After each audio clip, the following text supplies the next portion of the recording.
Christmas approaches. As you know, Christmas is a time when many people travel to their ancestral homes to celebrate with family. However, for travelers heading to the southeast, and this is about the southeast, this is what this presentation is about the southeast. For travelers heading to the southeast for Christmas, this period often brings challenges due to negative encounters with security agencies.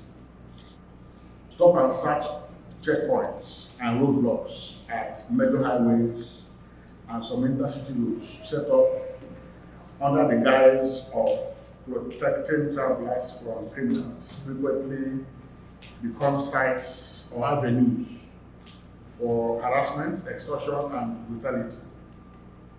It is crucial, therefore, to draw the attention of security agency leaders to implement measures that monitor the conduct of operatives at these checkpoints and roadblocks.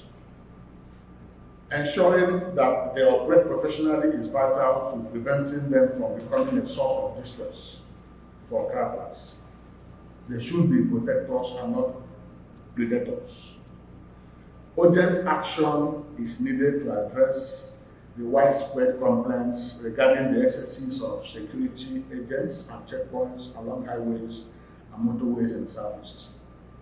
Measures such as oversight, training, and accountability must be prioritized to restore public confidence and safety during this holiday season. The security situation in the southeast has been marked by rising violence, including clashes between security forces and non-state actors, kidnappings, communal tensions, and human rights violations. This climate of insecurity has significant implications for civic space. Persistent clashes, often linked to separatist movements or criminal gangs, have heightened public fear and disrupted community life. Increased militarization and government responses to perceived threats have led to a suppression of free speech, media freedom, and civic activism.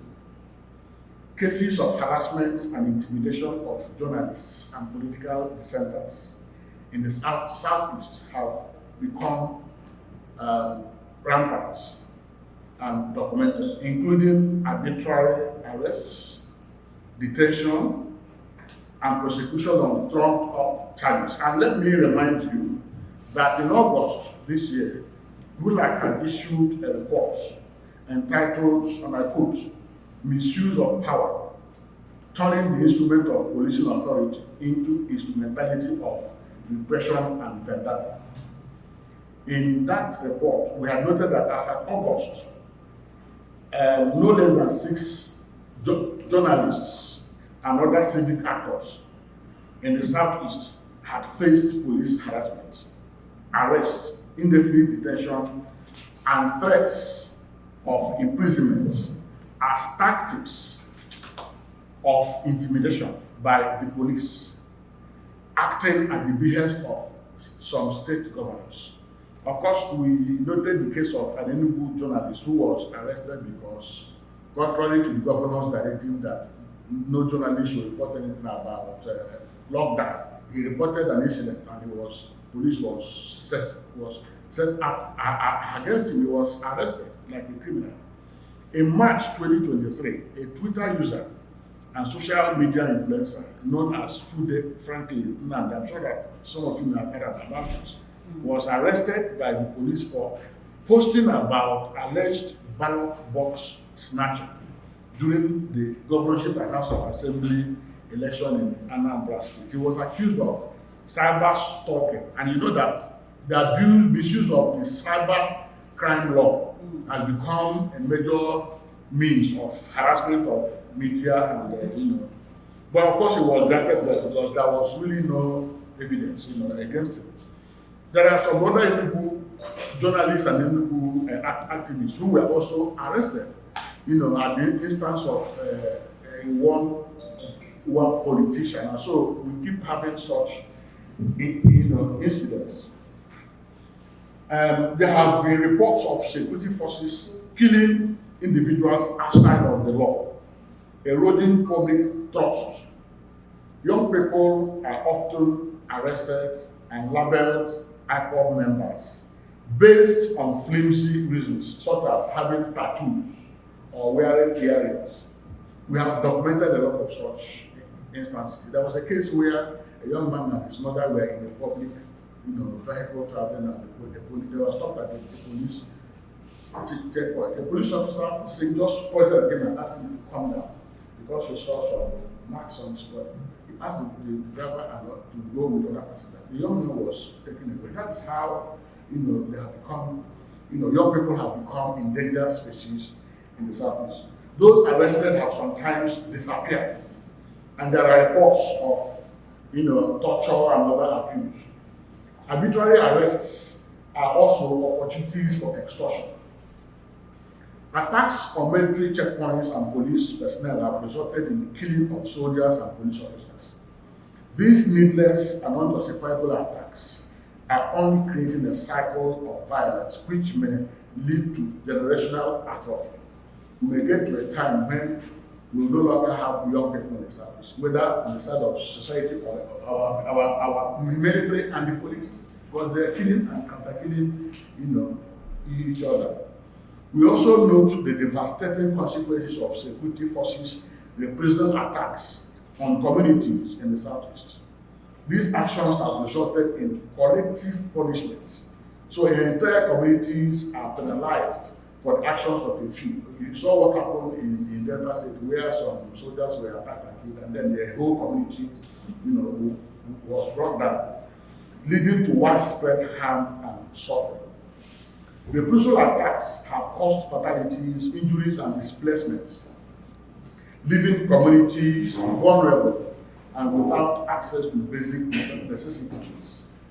The destruction of households, properties, and infrastructure has disrupted economic activities, exacerbating poverty and hardship. The attacks have eroded social cohesion, creating an atmosphere of fear, mistrust, and division within communities. It is essential to recognize that such reprisal attacks are not only morally reprehensible, but also counterproductive in addressing the underlying issues driving violence in the region. Instead, they perpetuate a cycle of violence, fueling further resentment and instability.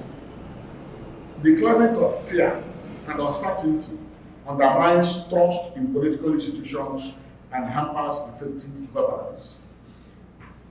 What needs to happen for change?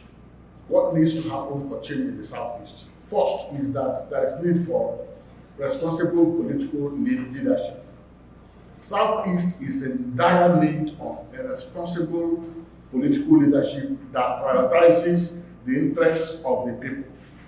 What is currently in place is criminal politics by an organized criminal cabal that is unscrupulous, unconscionably corrupt, unpatriotic, and self-centered, only in pursuit of self-enrichment at the expense of the welfare and security of the people.